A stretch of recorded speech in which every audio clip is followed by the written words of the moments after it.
যাতে আমাদের ইমান ধ্বংস করার জন্য বহু চেষ্টা করছে।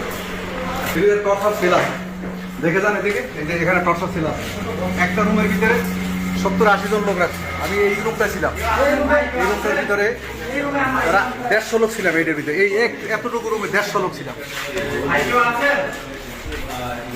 দেখতেই পাচ্ছেন, এইটা মেয়েদেরকে রাখা হয়েছে, এইটা মহিলাদেরকে রাখা হয়েছে, এই ছেলেটাকে মহিলাদেরকে রাখা হয়েছে।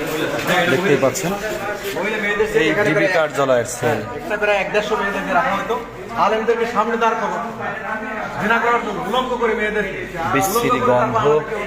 এটি হচ্ছে ডিবি কার্যালয়ের সেল, দেখতে পাচ্ছেন। এবং টর্চার করে উলঙ্গ করে তারপরে ওরা এমন ভাবে শাস্তি দিত যে এই জমিনে আমরা যেন আল্লাহর কথা না বলি, কোরআনের কথা না বলি, কালিমার কথা না বলি। এটাই আমাদের অফার।